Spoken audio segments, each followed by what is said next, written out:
Assalamualaikum warahmatullahi wabarakatuh. Alhamdulillah. Alhamdulillahi rabbil alamin wa bihi nasta'inu ala umuri dunya wa din. Wassalatu wassalamu ala asrafil anbiya'i wal mursalin wa ala alihi wa sahbihi ajma'in. Rabbi israh li sadri wa yassir li amri wahlul 'uqdatam min lisani yafqahu qawli, amma ba'du. Teman-temanku semua, para santri, pondok pesantren Nahdlatul Ulama Kota Prabu Mulih, juga santri pondok pesantren Hidayatul Muhtadin Kota Prabu Mulih, dan juga semua teman-teman yang menyaksikan channel ini. Mudah-mudahan selalu diberikan oleh Allah Subhanahu wa Ta'ala kesehatan, selalu Allah berikan keberkahan dalam hidupnya. Amin. Allahumma amin ya rabbal alamin. Pada kesempatan kali ini kita akan membahas tentang syarat wajib jihad. Kalau kemarin kita sudah membahas tentang hukum jihad, maka kita akan membahas tentang syarat-syarat wajibnya jihad.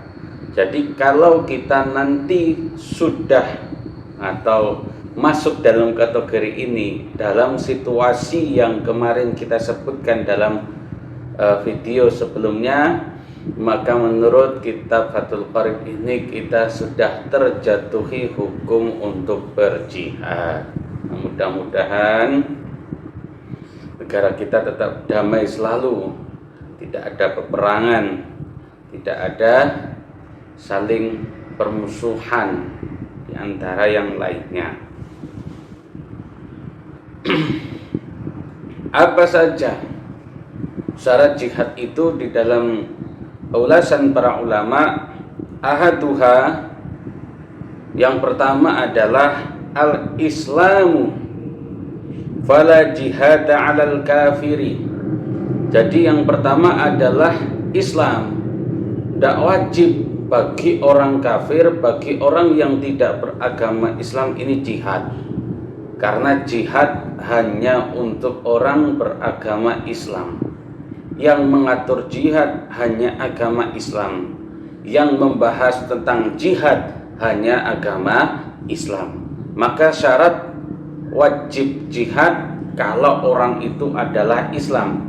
Kalau dia tidak Islam, maka tidak.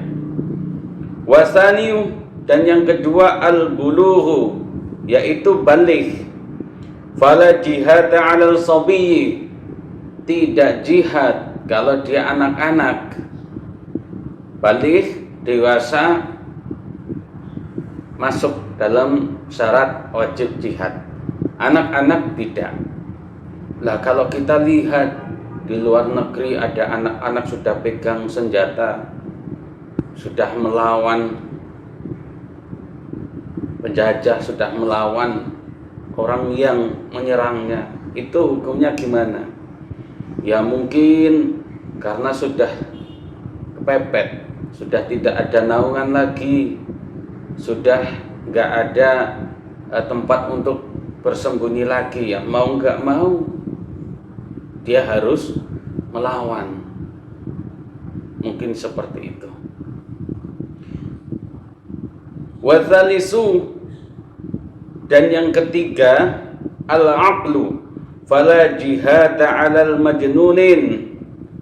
Yang ketiga adalah orang yang berakal, artinya akalnya sehat, akalnya waras. Fala jihada 'ala majnunin, dan tidak jihad kalau orangnya tidak waras, akalnya tidak waras kok suruh perang. Akal tidak waras kok suruh jihad. Nah, orang tidak waras gak bisa membedakan mana kawan mana lawan. Dikasih senjata malah nembakin karena ya ndak waras, ndak bisa kemudian dipegangin senjata, ya nanti bunuh semua orang. Nggak bisa bedain mana ini, suruh milih mana yang temen, mana yang lawan, nggak bisa. maka harus sehat akalnya. Kalau tidak sehat akalnya maka tidak. Ar-rabi'u, dan yang keempat adalah al-hurriyatu fala jihada 'alal raqiqin. Orang yang merdeka, fala jihada 'alal raqiqin, tidak jihad kalau dia adalah budak. Orang yang merdeka otomatis dia bukan budak. Walau amarahu sayyiduhu, walaupun ketika dia jadi budak kemudian tuannya itu menyuruhnya, sana kamu perang, sana kamu pergi jihad, maka tidak boleh. Karena dia adalah budak. Yang mempunyai kewajiban untuk pergi berjihad adalah orang yang merdeka, bukan budak. Walaupun tuannya atau yang memiliki dia menyuruh dia untuk pergi berperang, tidak. Wala muba'adzon,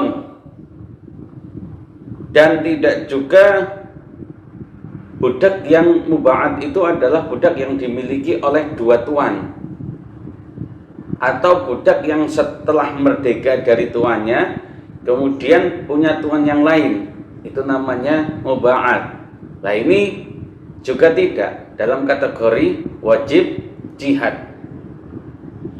Wala mudabaron, dan juga tidak bagi budak yang dijanjikan merdeka oleh tuannya, itu mudabar. Misalkan contohnya, kalau kamu nanti contohnya gini, kalau nanti saya mati maka nanti kamu merdeka. Nah, itu dijanjikan oleh tuannya seperti itu namanya mudabar. Kalau nanti saya meninggal maka kamu bebas, kamu merdeka. Itu budak yang mudabar, yang dijanjikan merdeka. Wala mukatabin, mukatab itu adalah budak yang ketika bisa menjanjikan memberikan sesuatu ke tuannya nanti dimerdekakan. Contohnya, kalau misalkan kamu bisa ngasih uang saya 25 juta, enak nih, 25 juta nanti kamu saya merdekakan, gitu. Kalau bisa kamu mencarikan saya duit 25 juta, nanti kamu saya merdekakan. Enak ya jadi tuan gitu. Jadi ketika ada budak dijanjikan dimerdekakan kalau dia bisa memberi sesuatu yang diinginkan oleh tuannya, dia juga tidak termasuk dalam kategori wajib jihad walaupun dimerdekakan oleh tuannya, dalam kategori mukatab tadi. Wal khamisu, dan yang kelima, adzukuriyatu, laki-laki. Fala jihata ala imra'atin wa khunsa muskilin, jadi tidak wajib bagi wanita untuk pergi jihad. Tidak ada kewajiban bagi wanita untuk pergi berperang. Nah, kalau kayak tadi di luar negeri kita lihat wanita juga pegang senjata, wanita juga melawan, ya karena sudah ada, tidak ada lagi tempat untuk bernaung, tidak ada lagi tempat untuk bersembunyi, tidak ada tempat lagi untuk berlindung. Ya mau tidak mau harus melawan untuk mempertahankan nyawanya, untuk mempertahankan harkat dan martabatnya, pertahankan Islam. Tidak ada lagi tempat sembunyi, tidak ada lagi tempat untuk bernaung.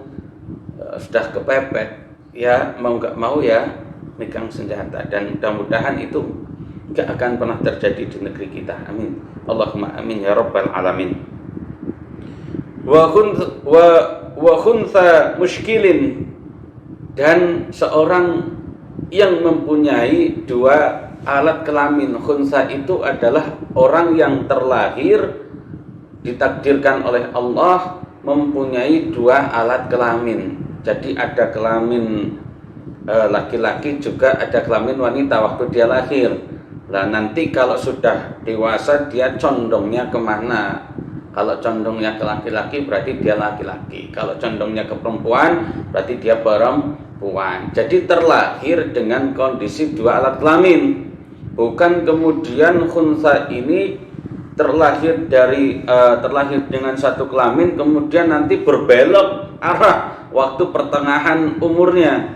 Bukan, karena yang sering terjadi di masyarakat, yang banyak ada di sekitar kita, itu bukan terlahir dengan dua kelamin, tapi satu kelamin kemudian menuruti hawa nafsu,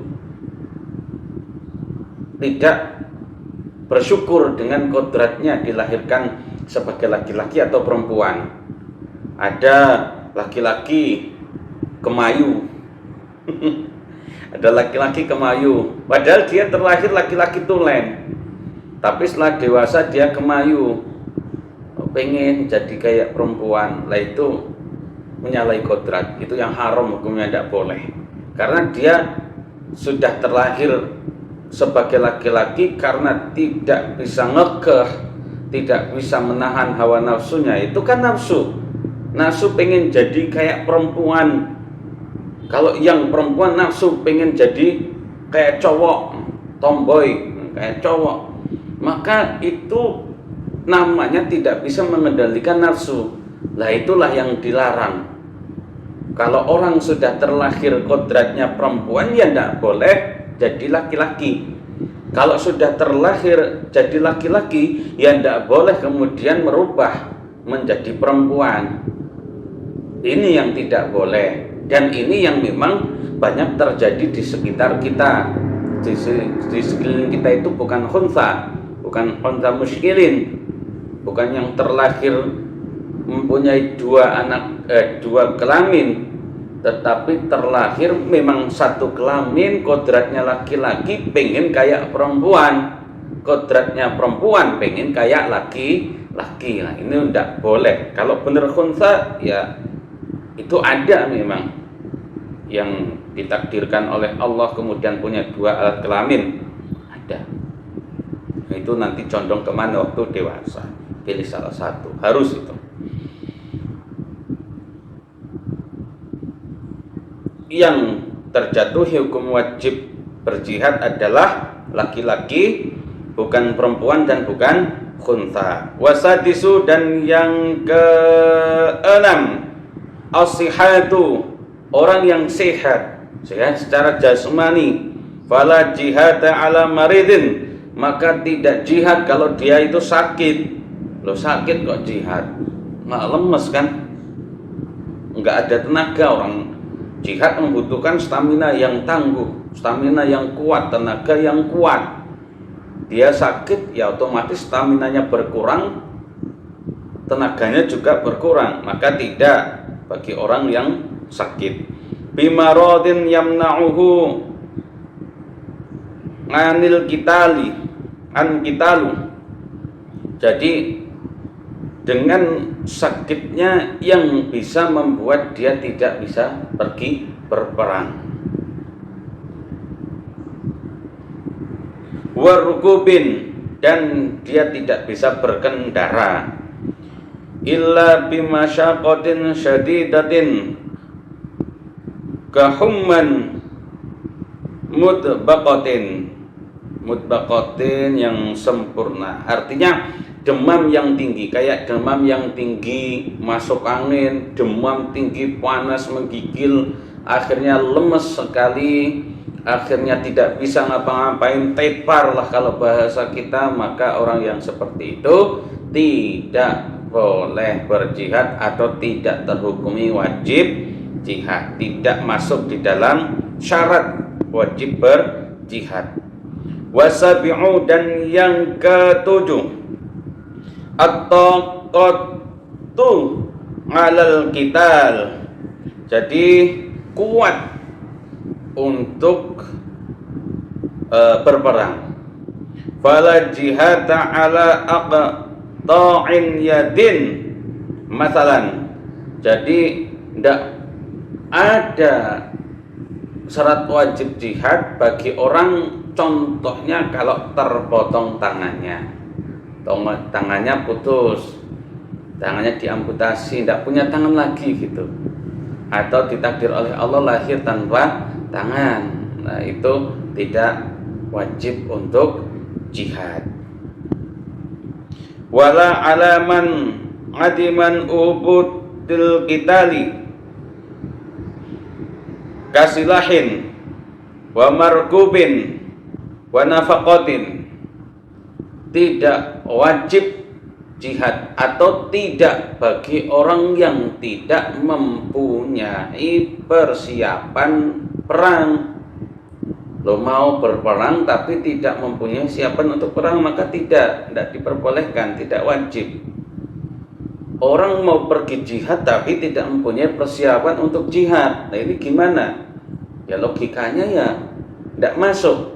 Kita mau berperang tapi tidak mempunyai persiapan untuk perang. Kita berjihad tetapi tidak mempunyai kesiapan untuk jihad, makanya tidak termasuk dalam syarat-syarat wajib jihad. Kasilahin, tidak ada senjata, tidak punya senjata ini, sama sekali tidak punya senjata karena tidak ada persiapan, contohnya seperti itu.